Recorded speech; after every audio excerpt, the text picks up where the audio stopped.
আসসালামু আলাইকুম রহমতুল্লাহি ওয়া বারাকাতুহু। প্রিয় সাংবাদিক বন্ধুগণ, আমরা মহান আল্লাহ তাআলার কাছে শুকরিয়া আদায় করছি। বাংলাদেশ জামাত ইসলামীর পক্ষ থেকে নির্বাচন কমিশনের সম্মানিত প্রধান নির্বাচন কমিশনার এবং কমিশনের সকল সদস্যের সঙ্গে সচিব সহ আমাদের একটা মত বিনিময় সভা নির্ধারিত সময়েই আমরা শুরু করতে পেরেছিলাম। আমাদের মধ্যে অত্যন্ত সৌহার্দ্যপূর্ণ পরিবেশে, খুবই খোলামেলা পরিবেশে, খুব ফ্রি নির্বাচনকে সুষ্ঠু, নিরপেক্ষ, অবাধ, গ্রহণযোগ্য, অংশগ্রহণমূলক করার ব্যাপারে আমাদের মত বিনিময় অনুষ্ঠিত হয়েছে। আমরা আমাদের বক্তব্যগুলো খুব লিখিত আকারে ওনাদের কাছে পেশ করেছি। ওনারাও সে সম্পর্কে ওনাদের কিছু বিষয় শেয়ার করেছেন, মত বিনিময় করেছেন। আমাদের এখানে এই প্রতিনিধি দলে যারা সঙ্গী আছেন, আমাদের বাংলাদেশ জামাত ইসলামীর সহকারী সেক্রেটারি জেনারেল হামিদুর রহমান আজাদ, সাবেক এমপি, আমাদের নির্বাহী পরিষদের সদস্য মতিউর রহমান আকন, পাবলিসিটি এবং মিডিয়া বিভাগের সেক্রেটারি, আমাদের কেন্দ্রীয় কর্মপরিষদ সদস্য অ্যাডভোকেট জসিমউদ্দিন সরকার, সুপ্রিম কোর্টের, এবং তিনি বাংলাদেশ লয়ার্স কাউন্সিলের প্রেসিডেন্ট, এবং আমাদের সঙ্গে আছেন অ্যাডভোকেট ইউসুফ আলী, যিনি ডেপুটি অ্যাটর্নি জেনারেল, তিনিও আমাদের কেন্দ্রীয় মজলিস শুরার সদস্য। আমরা খুবই আন্তরিকতা, সৌহার্দ্যপূর্ণ পরিবেশে, অ্যাডভোকেট কামাল উদ্দিন সাহেব আছেন, ঢাকা বারের সাবেক সিনিয়র ভাইস প্রেসিডেন্ট এবং মহানগরী জামাতের কর্মপরিষদেরও সদস্য। আমরা সকলেই কমিশনের সকল সদস্য এবং সচিব মহোদয়ের সঙ্গে খুব ফ্রাঙ্ক আলোচনা করেছি এবং ওনারা খুব সন্তুষ্টি প্রকাশ করেছেন যে আমরা খুব কনসুলেটেড একটা রিটার্ন প্রপোজাল আমরা পেশ করতে পেরেছি এবং ওনারা এখান থেকে অনেক উপকৃত হবেন। এবং কখনো কখনো কিছু বিষয়ে ওনারা প্রাসঙ্গিক মতামত দিয়েছেন। আলোচনা, ওনাদের সক্ষমতা, সীমাবদ্ধতা, সমস্যা, এগুলো নিয়ে আমরা আলোচনা করেছি। আমরা আলোচনায় আমরা 23টা পয়েন্টে ওনাদেরকে লিখিত প্রপোজাল পেশ করেছি। তো সব তো আর এখানে আপনাদের সামনে ব্রিফ করার, মেজরের মধ্যে আমরা পরিষ্কার বলেছি যে নো ইলেকশন উইদাউট রিফর্ম। আমাদের পরিপূর্ণভাবে অন্তত নির্বাচনী প্রক্রিয়ার সঙ্গে যে সমস্ত অর্গান এবং বিভাগগুলো রাষ্ট্রের জড়িত, সেগুলোকে সংস্কার করেই জাতীয় সংসদে নির্বাচন করতে হবে। তা না হলে এই নির্বাচন নিরপেক্ষ হবে না, অবাধ হবে না। পূর্বের যে 3টা নির্বাচনে জনগণ ভোট দিতে পারে নাই, সেই নির্বাচনেরই পুনরাবৃত্তি ঘটবে। এদেশের জনগণ 2000 ছাত্র জনতার জীবন এবং প্রায় 30,000 ছাত্র জনতার যে আহত এবং রক্ত, এটা বৃথা যাবে। এই জন্য আমরা এটা বলেছি যে সংস্কার সম্পূর্ণ করে নির্বাচন প্রক্রিয়া সুষ্ঠু করতে যেটুকু সংস্কার লাগে, আমরা হোল রাষ্ট্রের সংস্কার আমরা বলিনি। এখানে অনেকে ভুল বোঝার চেষ্টা করেন। এটা করতে গেলে ইট উইল টেক টাইম, এটা একটা নির্বাচিত সরকারের দায়িত্ব। কিন্তু এই অন্তর্বর্তীকালীন সরকারের এটা দায়িত্ব, নির্বাচনকে নিরপেক্ষ করার প্রয়োজনে যে সংস্কারটুকু ন্যূনতম প্রয়োজন, তার জন্য যতটুকু সময় যৌক্তিক প্রয়োজন হবে, জামাত ইসলামী সেই সময় দিতে প্রস্তুত এবং সেই নির্বাচন করবে। আমরা কোনো দিন, মাস, ক্ষণ বেঁধে দিইনি। জামাত ইসলামীর পূর্বের যে অবস্থান, আমাদের সম্মানিত আমির জামাত ডক্টর শফিকুর রহমান প্রথম থেকে আমাদের নির্বাচনী দিনক্ষণের ব্যাপারে যে অবস্থানের কথা জাতির সামনে ব্যক্ত করেছেন, আমরা আজকেও সেই অবস্থান ব্যক্ত করেছি।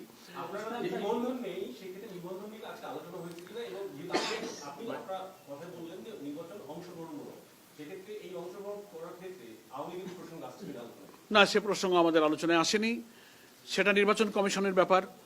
আমরা আমাদের নিবন্ধনের বিষয়টা তো আদালতে পেন্ডিং আছে এবং আদালতে সেটা শুনানি চলছে। আমরা আশা করছি আমরা আদালতে ইনশাআল্লাহ ন্যায় বিচার পাবো।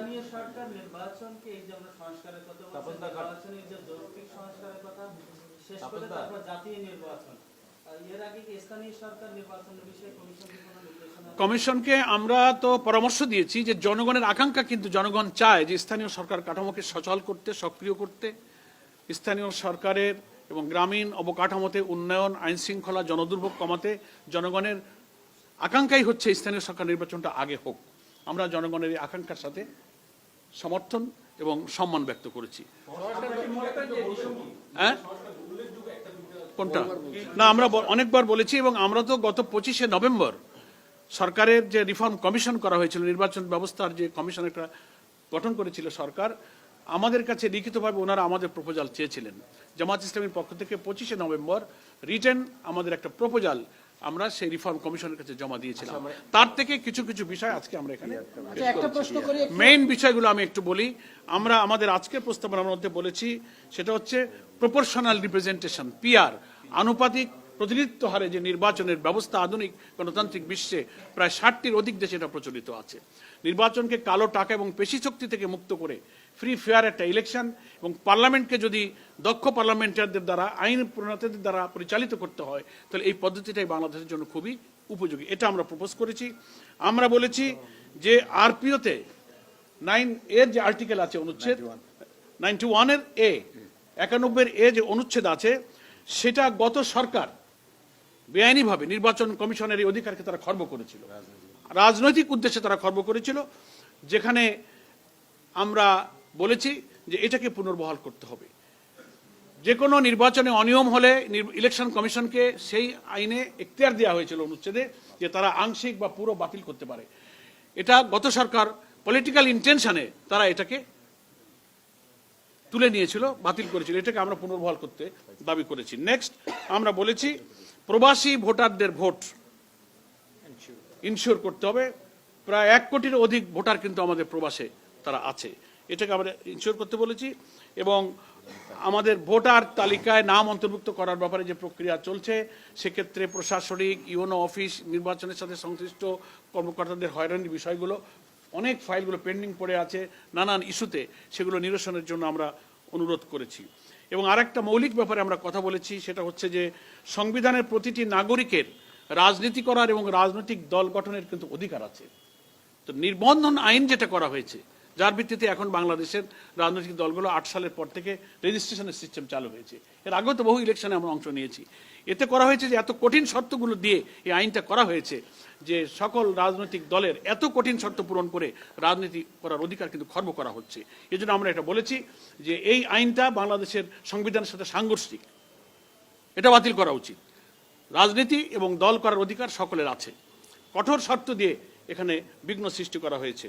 এবং আমরা বলেছি সরকারি কর্মকর্তা এবং রাষ্ট্রের লাভজনক পদে অধিষ্ঠিত যারা, তাদের চাকরি থেকে বা দায়িত্ব থেকে অব্যাহতি অন্তত কমপক্ষে 3 বছর পূর্ণ না হলে তাদেরকে নির্বাচনে যোগ্য করা যাবে না। এই সমস্ত মেইন বিষয়গুলোতে আমরা আলোচনা করেছি। আরো তো প্রাসঙ্গিক খুঁটিনাটি রিলেটেড অনেক কথাবার্তা এসেছে। একজন বলে, সেটা হচ্ছে যে জাতিসংঘের মানবাধিকার কমিশন, প্রসঙ্গে একটু বাইরে, জাতিসংঘের মানবাধিকার কমিশনের পক্ষ থেকে বলা হয়েছে তারা যে এই যে গুম খুন নিয়ে যে তারা যে তদন্ত করেছে, সেখানে জামাতের পক্ষ থেকে তারা কোনো সহযোগিতা পায়নি, আপনারা ইন্টারভিউ দেননি। এই বিষয়ে আপনাদের দলের অবস্থান কি? এই তথ্যটা নিয়ে আমরা গতকালকে গণমাধ্যমে বলেছি, এটা তথ্য সঠিক নয়। আমরা চেক করে দেখেছি। আমরা জাতিসংঘ হিউম্যান রাইটস কমিশনের সঙ্গে ফ্যাক্ট ফাইন্ডিং, যত তথ্য, যত ইনফরমেশন, যত মেল, সব আমরা রেসপন্স করেছি। এই তথ্যটা কিভাবে এসেছে আমরা চেক করব। এটা তথ্য আমরা যাচাই করেছি, এটা সঠিক নয়, ইনফরমেশন সঠিক নয়। একজন আমরা তো এটা বলেছি, এটা আমরা বলেছি গভর্নমেন্ট একটা টেন্টেটিভ আইডিয়া দিয়েছে। তারা যদি তাদের ঘোষিত সময়ে সংস্কারের প্রয়োজনীয়তা সম্পূর্ণ শেষ করে নির্বাচন ফ্রি ফেয়ার করতে পারেন, তাতে আমাদের কোনো আপত্তি নেই। মাস আমাদের কাছে ফ্যাক্টর নয়। মাস হচ্ছে যে সংস্কারটা পূর্ণ করে ইলেকশন ফেয়ার হবে কিনা, সেটার জন্য যে মাস লাগে আমরা তার জন্য প্রস্তুত আছি। জি, স্থানীয় নির্বাচন জাতীয় নির্বাচনের আগে চান, কিন্তু এই দুটো ইস্যুতে আমরা দেখছি বিএনপির অবস্থান বিপরীত। তাতে বিএনপির মতো রাজনৈতিক দলের সাথে যেহেতু আমরা একসাথে বিভিন্ন কর্মসূচি বিভিন্নভাবে কাজ করেছেন, যদিও এখন নির্বাচন মাঠে আপনাদের প্রতিদ্বন্দ্বিতা আছে, বিএনপির সাথে আপনাদের এইসব বিষয়ে বোঝাপড়া আছে কিনা, নাকি একবারে বিপরীত? একটা গণতান্ত্রিক দেশে নানান ইস্যুতে ভিন্ন মত তো থাকতেই পারে, এ ব্যাপারে আমাদের কোনো মন্তব্য নেই। আমাদের একটা মত দিয়েছি, তার সাথে আরেকটা দলের ভিন্ন মত থাকতে পারে। That is the beauty of democracy, এটা হতেই পারে। আচ্ছা, আমি একটু জিজ্ঞেস করি যে সংখ্যানুপাতিক যে বিষয়টা এসেছে, এটা আমি জার্নালিস্ট হিসেবে বলছি না, মানুষের পার্সপেক্টিভ হিসেবে বলতে চাই 300 আসনে আমাদের যে প্রার্থী দেওয়ার একটা সক্ষমতা নেই, নির্দিষ্ট আসনগুলোতে আপনাদের জনপ্রিয়তা এর পরিপ্রেক্ষিতে যাতে যদি 300 আসনে এককভাবে ভোট হয় দল ভিত্তিক, সেক্ষেত্রে আসন পাওয়ার সম্ভাবনা খুবই কম। একটা সেই ক্ষেত্রে নাকি আপনার এই সংখ্যানুপাতিকতার গুরুত্ব? না, ওইটা আপনার মন্তব্য, আপনার একার মন্তব্যই তো জাতির মন্তব্য হবে না। কোন মানুষের, সে মানুষ কারা? মানে আপনি একা বললে তো সব মানুষ হয়ে যাবে না। Another question, another question, please. 300 আসনে নির্বাচন করার সক্ষমতা জামাত ইসলামীর আছে। আমরা 300 আসনে প্রার্থী আমরা প্রস্তুত করে ফেলেছি। প্রাথমিক বাছাই প্রক্রিয়া চলছে, অফিসিয়ালি সেন্ট্রাল ডিক্লারেশন হয়নি, তবে লোকালি বিভিন্ন জায়গায় বাছাই প্রক্রিয়া হচ্ছে, সে খবরগুলো গণমাধ্যমে আসছে, আপনারা এটা দেখতে পাচ্ছেন। এবং এটা আজকের সঙ্গে প্রাসঙ্গিক নয়। যে বাস, তো আমার মনে হয় যে আপনাদের নির্বাচন কমিশনকে আপনাদের কোনো বলেছে যে আমরা সংস্কার করে করব নির্বাচন? ওনারা তাদের সাথে সরকারের, রাষ্ট্রের বোঝাপড়ার ব্যাপার, রাষ্ট্র এবং সরকার এই সংস্কারের দায়িত্বগুলো পালন করবেন, তারপরে নির্বাচন কমিশন তার দায়িত্ব পালন করবে। না, আর কোনো আলোচনা হয়নি। আমরা 2 ঘন্টা 10টা থেকে 12টা পর্যন্ত লং টাইম খুবই খোলামেলা ধৈর্যের সাথে আলোচনা আমরা উভয় করেছি। আমরা নির্বাচন কমিশনকে ধন্যবাদ জানিয়েছি। আপনারা যারা সাংবাদিক বন্ধুগণ দীর্ঘ সময় আপনারাও কিন্তু অপেক্ষা করেছেন, সে কারণে we are very much grateful to you, আপনাদেরকেও আমরা ধন্যবাদ জানাচ্ছি। এবং আমরা কেবল নির্বাচন কমিশনের সাথে সম্পর্ক সংযোগ দায়িত্ব নেওয়ার পরে প্রথম আলোচনা শুরু হলো, একটা কন্টিনিউয়াস প্রসেস, এটা এখন চলবে। আমাদের সঙ্গে যারা আছেন নির্বাচন কমিশনের সঙ্গে সংগঠন থেকে দায়িত্বপ্রাপ্ত নেতৃবৃন্দ, তারা এটা যোগাযোগ অব্যাহত রাখবে ইনশাআল্লাহ। জি, নো, এটা আমাদের আগেই সাংগঠনিক সিদ্ধান্ত। আমরা ইলেকশন করব, নির্বাচনী আইন, নির্বাচন কমিশনের দায়িত্ব নিয়ে আমাদের পক্ষ থেকে আগেই সিদ্ধান্ত যে আমরা রুটিন ওয়ার্ক, আমরা পূর্ব নির্বাচন টাইমে ইলেকশনে আমরা সেভারেল টাইমস এসেছি, এটা আমাদের দায়িত্ব।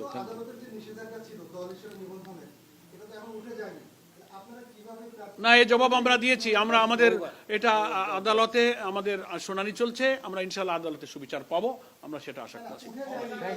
না, নিষেধাজ্ঞাই তো দেয় না, এই কথাটা তো ঠিক নয়। না, এটা নিষেধাজ্ঞা নয়, এটা কোনো নিষেধাজ্ঞা নয়। প্লিজ, আপিল মামলা চলছে, 2টো রায় হয়েছে, একজন পক্ষে দিয়েছেন, 2জন ভিন্ন দিয়েছেন, এটা নিয়েই আপিল। সুতরাং একা কোনো নিষেধাজ্ঞার বিষয় নয়। এই মামলা নিষ্পত্তি হবে আপিল বিভাগে, আপিল শুনানির মাধ্যমে। Thank you. ধন্যবাদ সবাইকে। নিবন্ধন প্রয়োজনই নাই, দল হলেই সেই ইলেকশন আগে ছিল না।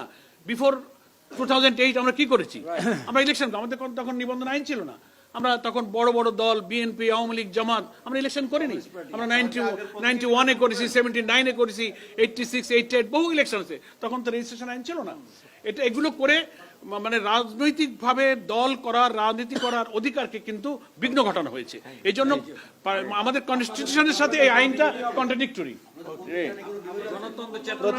প্রতীক আমাদের আছে, দাঁড়িপাল্লা, আমরা সুবিচার পাবো, সেই আইনেই এটা ফয়সালা হবে ইনশাআল্লাহ। Thank you. সাফিসিয়েন্ট কথা হয়ে গেছে, আর প্রশ্ন পর্যন্ত এখানে শেষ করা হয়েছে। ধন্যবাদ সবাইকে।